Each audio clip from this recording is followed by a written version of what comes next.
Welcome, everyone, to another episode of the Mind, Body, and Food podcast, where we do a deep dive into the psychology and the relationship between our minds, our bodies, and the foods that we eat. I'm one of your hosts, Zach Scholl, and I have with me my co-host, who's a registered dietitian named Jillian Foley. Jillian, how are you doing today? Good. Hey, guys. So, guys, this is our fourth episode. We just officially launched the first episode last week, so we're super excited. Jillian, have we gotten any? I've got some good feedback. Have you gotten any feedback from anyone or anything? Yeah. I think people are really excited to see where it goes. Awesome. So yeah, guys, just before we get into the topic today, we always just like to give you background about us in case you're listening for the first time. So I'm Zach. I'm a content creator. I have a company where we produce podcasts and shows just like this. I have my own podcast called Coaches and Content. It's available on YouTube, all podcast platforms.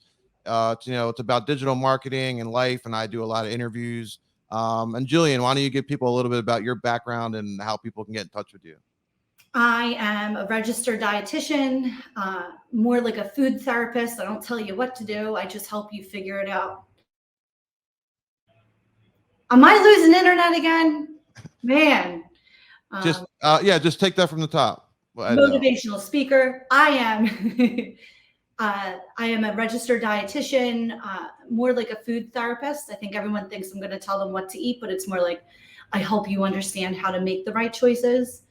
Motivational speaker and self-esteem builder. Professional self-esteem builder. I like that. I think I'm gonna change them each week. Yeah, put that in your Instagram bio. Yeah. So guys, what's that? Go ahead. It might be. So guys, what the basics of this podcast is, it's like a live look inside a nutrition session with Jillian. So I'm kind of representing the average man or woman coming to Jillian, asking questions about mind, body, and food. So that's what this podcast is all about. So you're getting a live look inside a session with a registered dietitian. So that's what you should expect from this. And so today's episode, we're going to talk about, how to achieve your goals while still, eating what you want and living your life. And this topic came about because it's summertime right now. We just had July 4th, and I've been going down the shore a lot with my family. And, it's tough to kind of stay on track and achieve your goals while you're surrounded by, saltwater tappies, ice cream, pizza, all that stuff. So Jillian and I thought it would be a good topic to talk about, to kind of teach people how to live their life and achieve their goals, but still kind of eat what they want, right? Yeah. Well, I think it's a good topic too, because I get it. I hear it all the time. It's like, I just have a lot going on right now. But if you really take a look at an entire year, you're always going to have a lot going on, because then September comes, there's a slight lull, the barbecues stop. Then it's the holidays. Then there's a slight lull. Then it's baby shower season, wedding season. Then it's summer. There's always going to be something that's coming up. And, I think you got to challenge yourself. What is your goal? What are you working towards? And are you going to let a season, an entire season, ruin whatever it is that you're working for? I know you just went down the shore with your family too. So before, I'm curious, maybe we should start off with how you, because you're the expert here. Hold on. I didn't know we were turning this around on me. If my sisters are listening, you better not tell them how I really eat. Well, especially because what's your question? How do I handle it? Well, especially because, you have kids, you're a mom, and, I'm just curious, kind of how you, not to put you on the spot, well, I guess I am, but how do you deal with it? Well, so I deal with it like this. I am slightly strategic. I know what foods I like. I know what foods I plan on having, whether it's pizza or a burger or whatever. I know what foods are my triggers. But the other part of it is I learned from my mistakes. So I'll be damned if I'm going to go down the shore for the how many time and still be surprised by making the mistake exactly the same way. So, like, here's an example. My dad makes the best French toast. I actually make a healthier version of his at my house so that I'm not full blown tempted by his. But, like, let's face it, whenever you have your favorite thing that you grew up eating, you want it, right? In the past, I would overeat it and then I'd get mad at myself. But I was a little bit more strategic about it this year because what's that saying? I love doing the saying that like George Bush screwed up, like, fool me once, shame on you. Fool me twice, shame on you. We should get a clip of it, right? Because he like really jacked it up. But like truly, if I mess up one time, fine, that's your fault. But if I mess up exactly the same way another time, shame on me, right? What am I still surprised that my dad's still making his famous French toast? So this year, I did it a little bit different. I had one piece. I told myself it was the fuel before my bike ride. And then I went out, I did my bike thing, and then I came home and I had two more pieces. And I told myself that that was my lunch after my bike ride. Whereas old me, and this is what most people do, old me would have labeled it as bad. Oh, well, that's not the healthy version that I make. I shouldn't have that at all. Well, guess what? Do you know what that smells like in the house? And then you're eating 4 or 5 slices and then you're mad at yourself. And then you're saying, screw it. And you're eating everything else that everyone is eating. And that basic principle can be carried through with everything. You know, I know what snacks are going to be brought. So I make sure I have my own snacks. I know that I'm a boredom eater. What do? I try not to catch myself being bored. People think I'm athletic, but really I'm just trying to get away from food. You know, so it's you gotta know, you gotta figure yourself out. And I think you can't label food as bad. I think when you label food as bad, you put it on this pedestal and then you eat far more than what you thought. Yeah, I'm gonna there's a couple words that start with D that dietitians hate, but I have to bring them up, which is depriving yourself and dieting. Yeah. So we know Oh, you're that. right. Those are 2 D words I hate. Yeah. Yeah, because just saying the words or having those mindsets right away, you count yourself out. When you say you're going to go on a diet, or if you mess up and then you're like, oh, I'm not going to do this, I'm going to fast for a day instead. You're Yeah. essentially depriving yourself, which we know Yeah. always backfires on you, right? Or how about the opposite even? Like when you give in to it, right? I can't tell you how many times someone comes in and I'm like, oh, how was the shore? Well, I had pizza. And like right away, before I even say another word, because I'm not judging you. To each their own. I don't care what you put in your mouth, but if you want help, I'll help you. And I had pizza, but I didn't want to deprive myself because everyone else was doing it. And it's like, I think that statement is a defense mechanism. Like, I don't want to deprive myself. First of all, we are not deprived in this country. We're not deprived. Let's say you did deprive yourself with that salad. Like, you sat down and someone came up and asked you how you wanted it. They prepared it for you. They brought it to you. They cleaned up the mess in the back of the kitchen. Then they came, they took your plate away, and they asked you if you wanted anything else. Are we really deprived? So yes, I don't want to see people deprive themselves, but more importantly, you have to be careful. Are you someone that overindulges on vacation or overindulges at barbecues or because, well, after all, I don't want to deprive myself. I think that's a denial loophole. And I think we catch ourselves in there. Yeah, because it always comes back to bite you. When you try to overcompensate, it's one thing I learned too, just in general, is when you try to overcompensate and you're like, all right, I ate bad for 3 days, so now I'm gonna work out for 2 hours today and only eat 500 calories. Yeah. That's not sustainable, and it always comes back to Not haunt you because you messed up even more afterwards, right? It's funny because think about it. If that were sustainable and if you were able to do it, wouldn't you have done it in the first place? Why does it take 3 days of jacking it all up to go, that's it, I'm going to work out for 4 hours and only eat 500 calories? If you knew how to do that, wouldn't you be doing that?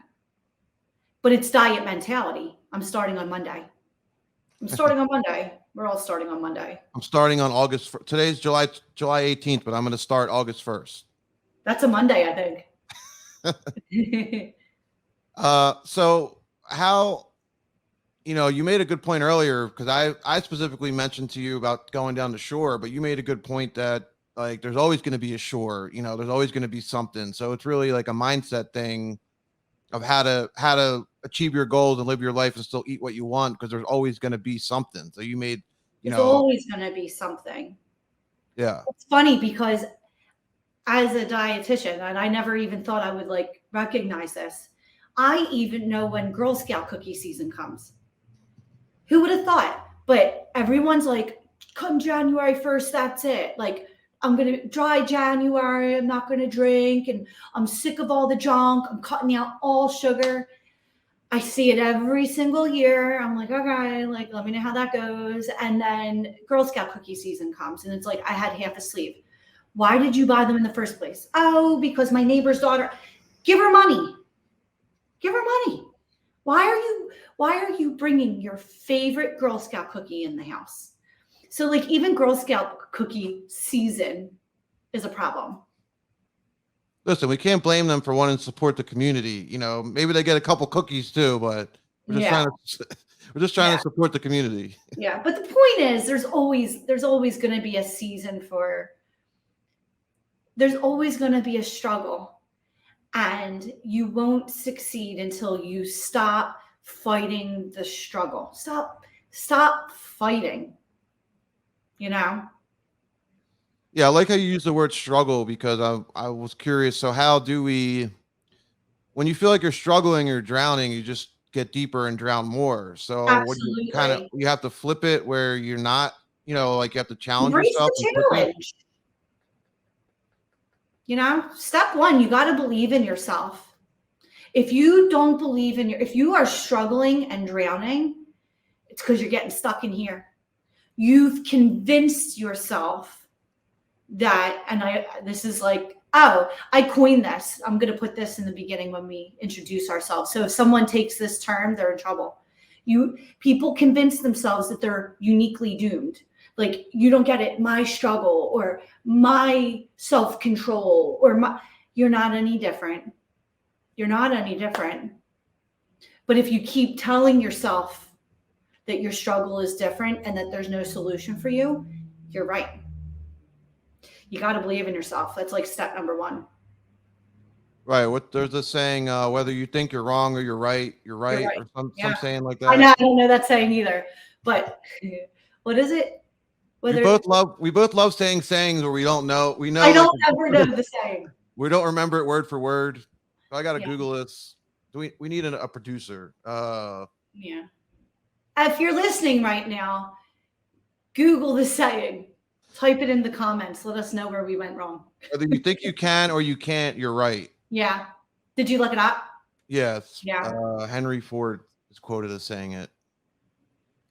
So, so if you're struggling, if you think you're struggling, you're going to struggle. If you think that you're going to win by challenging yourself, then you'll win by challenging yourself, right? You got to have like the winner's mindset almost. I mean, and you can't be a perfectionist. And that's why I don't like the other D word, is that dieting mentality tells you that if you're not 100%, you're nothing. It's not true. Listen, it's not that important. It's just food. Why do we need to be 100% perfect at eating? What does that even get you? Stressed out? It gives you an eating disorder? Yeah, I mean, that's one thing that you say a lot too, is that it's not that serious. And like, it's not that serious. Not, because like when it's you, listen, when you're struggling or when you're drowning or when you're overeating pizza and you're mad at yourself and you're doing it, but you can't stop. It feels like it's you, right? It's serious. It's important. Why am I doing this? I said I had this goal. I must not even mean it. But like, if you learn to take a step back and realize you had no control over that. Once the domino was pushed, because we talked about habit 2 episodes ago, If you don't know what we're talking about, go listen to episode number 2. But the domino's already been pushed. You are not going to develop the self-control in that moment to put that pizza down and walk away and go, oh, that's right, I did have a goal. I'm so happy I just put that pizza down. It's not going to work. It's not going to happen. Right. Once you're in the midst of the battle, it's hard to, you got to prepare for the battle. Well, the sequence of events has already happened in the brain, you know? I have a question for you, though. I think you started out asking, how do you eat what you want while still hitting your goal, right? That's a loaded question, though. Like, what does that even mean? Like, what do you want? Do you want to eat an entire pizza and an entire cheesesteak and 4 chicken wings? Like, what does that even, right? What does that even mean? I mean, it does mean that, but I'm realistic. I'm realistic. So I guess it's like, you know, how do you have a little bit of every, you know, you can't have a whole pizza, a whole cheesesteak, but, you know, how can you kind of eat, you know, so for example, there's this ice cream place down the shore that my family likes. So we go there. And so I know for me, I have to count my calories ahead of time, really. And I just kind of guess, you know, I do count my calories. I try to stick with it. It's hard. I know not everyone's going to do that, but I guess the thing is, it's like, how do you indulge yourself, but still stay on track? Because if you don't want to deprive yourself, like we said, so you still want to have a little taste, I guess, Yeah. to satisfy yourself. I think you're on the right track. Not that I think everyone needs to calorie count. And in my own practice, I don't make everyone calorie count unless, of course, they have a personality that goes along with it. Or maybe they came to me and they were already calorie counting. But even acknowledging that things have a calorie. And I think people are often surprised to hear me say, and you'll hear me say it a million times, I think people are often surprised to hear me say that I do talk calories because I am like the anti-diet. But I feel like the pendulum just keeps swinging in such bizarre directions. It's almost like the world is like that right now. You're either for one thing or another. And it's like, why can't we meet in the middle and be like, we agree with a little bit of this? And I feel like because diet culture was only about calories or only about being restrictive or whatever rule it was, you know, for whatever diet you're on, I feel like people are like, well, I'm not worried about calories. I'm going to listen to my body. Do you know what? My body, if I only listened to my body would be like, you need to tear up those nachos and then you need to pick on your kids' food. Like, so you have to listen to your body, but things have a number. Calories equal energy. And if you take in more energy than your body requires, so if you understand where your calories are, then you will know what you can fit in. I don't want you to think that that solves everything. Like you said, you know, I try to know where I'm at. Listen, sometimes you'll overeat because that food was really good or you were impulsive. Right. I think we should assume most people are not going to count their calories because it's time consuming and people don't know how many calories they have. So I was just saying, I think we can assume most people aren't going to count their calories.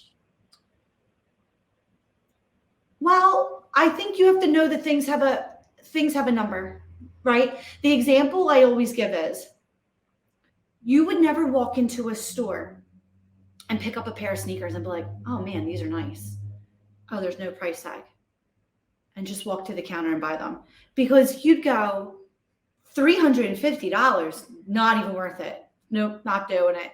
Or you'd go, damn, these are $50. Like, I'm going to pick up another pair. And when I ruin these, I'm going to use these.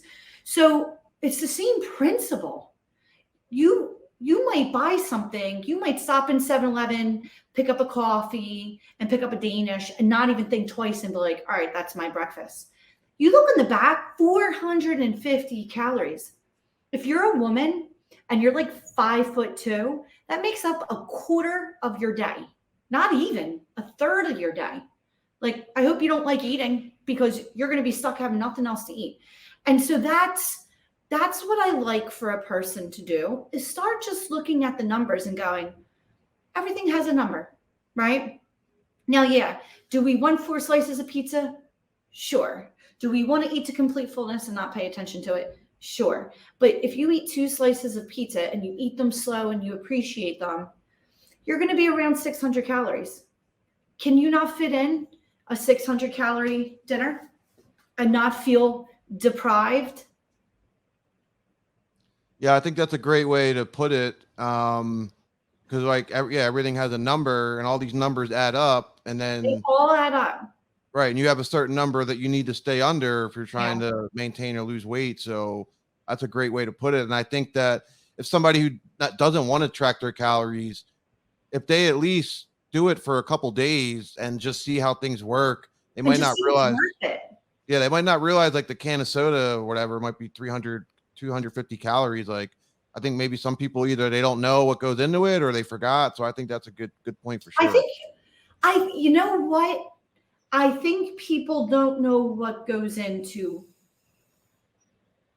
I think people don't know what goes into all of it, but they know something. So, like, here's an example. I just put this post up today. I ordered a salad, no chicken, no cheese, because it was a side salad. It was going with my panini. I got onions, lettuce, cucumber. That's it. Little container of dressing. I put it on. I measure how many tablespoons goes into that dressing. That dressing's 480 calories. That's why I don't like this whole listen to your body. My body doesn't even know that is pushing 500 calories. You gotta know. And so I think we know certain things. I think we start to know our triggers. I think we all get to a point where we go, okay, a hoagie or a cheesesteak's around 1,000, right? But do you know how many calories are in each handful of nuts every time you go into your kitchen? And I think there's other little places it starts showing up, or maybe you say to me, oh, I didn't do that bad. I had, 2 or 3 chicken wings. Did you dip it in blue cheese? Did you know each time you dip it in blue cheese, that alone is over 100 calories? Think about it. That tiny little ramekin is 480 calories. How many dips do you get in there with 3 wings?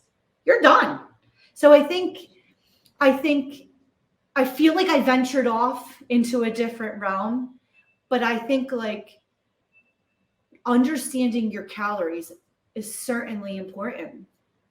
It helps you not deprive yourself, but it helps you pick and choose what's worth it, because you said, how do I eat what I want and get my goal, like reach my goal?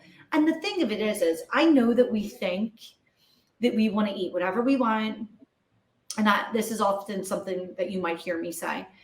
We want to eat whatever we want. I want to eat the cheesesteaks and the pizza, and I just want to sit on my couch and I want to do nothing. But like, ultimately, that does not really bring you happiness, and that doesn't bring you real satisfaction. And I take it from someone who, like, I tore up some food. Like, how do you think I became a dietitian? I was like, I gotta figure this shit out. When I enjoy a cheesesteak the most? When I haven't had one. I can't tell you the last time I had a cheesesteak. It was probably a year ago. Went to Stoley's, got a cheesesteak. And mark my words, the next time I have a cheesesteak, it is going to be like the best thing that happened. But because I don't ever have it. And it's the same with sitting down, like the same principle. Sitting down only feels good, like, after you were productive, after you went for that long walk or that bike ride, or you cleaned your garage, like you've been saying. So like, I know that your question was, how do I achieve my goal and eat what I want? But I think like challenge what eat what I want even looks like. Do you really never want a salad again? Like, am I helping you learn how to only eat cheesesteaks? I mean, I love Chick-fil-A salad, so I could eat those all day. They So are good. Yeah. But see, yeah, I like that. Isn't that a mindset then? And it makes you go, because if it's diet mentality, you're like, I don't know how much longer I can keep up with only eating this. How about we're lucky? You're lucky that you get to have the pan-seared shrimp with the brown rice and sauteed vegetables. You're not deprived. You're lucky. It's delicious. It's good for you. So I think it's challenging what I want to eat, what I want even looks like. I do this a lot, don't I? Everything's a quote. I think for me personally, a good thing to do, kind of what you were just saying, but you have to find healthy stuff that you like, and then you're eating what you like. So like for me, I have like a couple go-tos, whether it's Chick-fil-A salad or sushi from Giant or Sushi's Chipotle another good bowl. one. I love falling back on sushi. It still feels like a treat. Someone else prepared it for me. But I think you made a really good point when you said, what does eating what you want look like? So you Yeah, have to figure out, because like you could go to Chick-fil-A and get the nuggets without the fries, and like then you're still eating what you want. So yeah, I think yeah, it's like kind of how you achieve your goal. You have to write it down and figure out what it is yeah. before you can actually achieve it. So that's kind of like the same with this. Well, yeah, you're right. I think it's what is negotiable and what isn't negotiable, right? So, like, now that I understand that things have a calorie, or like, so down the shore, my dad brought in, like, what were they, like crimpets, like tasty cake things. I grew up eating that. I would have told you I love that. I took a bite of one and was like, that tastes like chemical. That's not even doing it for me. If it were cannoli or a tiramisu, that to me is worth it. I'm aware of it. I know that that little piece is 400 calories, and I will eat every bite slow, and I will make sure like I appreciate that. Same with my coffee. I like my coffee light and sweet in the morning. That's not negotiable. That is not breaking me. I'm not getting on a diet that tells me that I need to cut that out for 6 weeks so I can drop belly fat. What's worth it for you? So yeah, you're kind of breaking it down and giving tips, and I'm just thinking about kind of putting it all together. So I know the first thing was really figuring out what eating whatever you want looks like. So figuring out like what you want to eat, and then you just made another good point. And I forgot exactly what I was going to say. Oh, like what's negotiable and non-negotiable, I guess. So like once you figure out like what you like to eat, what you want to eat, then you have to figure out, Well, it's what you budgeting, right? right, what you'll It's budget because you know that that's your favorite and you don't want to deprive yourself. yeah, yeah, and that's why I like talking about money, and because it's the same principle. You might want those $300 sneakers, but are you really going to spend $300 on that? Is that even worth it for you? And if it is worth it for you, great. How are you going to cut back? Are you going to keep buying? Is every pair of sneakers here on out going to be $300, or are you going to pull back in other ways? It's budgeting. What's worth it for you? And listen, it's not just because these are really great techniques doesn't mean you're not going to mess up. You're not a computer. I can't program you. You're not going to get off this podcast and be like, man, I got the secret. Like, now I understand it. You're still going to eat a Twinkie that you didn't even like one day. And you're going to be like, why did I do that? And then you're going to sit there with yourself and go, why did I do that? Was I starving? Was I stressed out? Like, you're still going to mess up. But once you realize that, again, you are not uniquely doomed, that you messed up because of something else, you can re-strategize for the next time. And that will help you budget differently. Hmm. There's a lot of. I wish I could put this all in steps for everyone because we went through so much stuff. You might have to go back and watch or listen to this again. But there's a lot of good breakdowns of like, Yeah. how to achieve your goal and eat what you want. But I think that one of the biggest things is just being aware of. You made a great point with the what did you call it? Like when you get the blue cheese thing, you called it something with an R. You're not the first person to ask me that. I never Apparently, heard no one calls it a ramekin. a ramekin. Someone I've else never said heard that the that. other day. They were like, "What word is that?" I used to work at Ruby Tuesdays, and they were called ramekins. So even though the one with the lid probably isn't a ramekin, I just call it like, you know how, like, you know, you go out to eat and it's the little thing, Yeah. and then you get your food to go and you try to seal it so you have one at home. Oh, that's what the little circle cups are called, ramekins. Yeah, but it's so funny because I just said that to someone else, and I forget who it was, but it was an appointment of mine, and they were like, "What? What word are you saying?" And I was like, "Does no one call it a ramekin?" You're using a industry slang, the restaurant Yeah, industry slang, ramekin. yeah. But you made a good point that that's why you have to be really aware, because people might not realize, you know, you dip your wing in the blue cheese, and there's that's numbers too. Everything's numbers. And So that's why, and that's a good example of why I don't like that whole, like I said, well, listen to your body. My body does not know that that ramekin is carrying 500 calories worth of dressing. You got to be aware, you know? Calories count. Let's stop acting like they don't. Money counts. Let's stop acting like it doesn't. Don't get me wrong. Money doesn't only buy happiness. I bet you it does. That's what a person with no money says. Money doesn't only buy happiness, and eating a calorie deficit doesn't only bring happiness, but knowing your money and not being poor does leave you with a sense of accomplishment and security. And the same goes for calories. Understanding your calories keeps you from overeating, putting on excessive amounts of weight, and keeping your heart healthy. What's wrong with that? yeah, I think that's a great point too, is looking at your calories, like, because everyone, you know, pretty much everyone has to budget their money. So that's a good way to look at it on a day-to-day basis. You have to budget your calories, kind of Sure. like you budget your Yeah. money. Yeah. And so here's how I look at it, right? You have some people who really are sticklers, and they're like this with other things in life, and they want to count all their calories the same way that they micromanage their bank account. Then fine, do that. But for the rest of us, all right, you don't have to count every calorie. Every time you go to Acme and Giant and Walmart, at whatever, you know, Foot Locker, you're not going home and going into your account and making sure where your money is. You don't have to be like that, but you got to mentally know what you're spending. And so for the person that doesn't want a calorie count, you still have to mentally know what you're spending, because if you're not careful, you are getting too many calories from your dressing and from the food. And then you think you're uniquely doomed because you've tried everything and the weight is not coming off. It's not you. Weight loss doesn't exist for everyone but you. Yeah.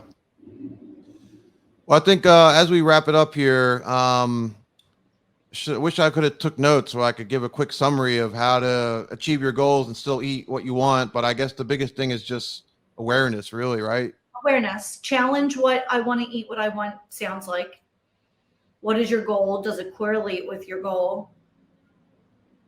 And how do you fit things in? And if you mess up, how do you learn from it and do it again? And when you mess up, how do you learn from it and do it again? And just get 5% better, really.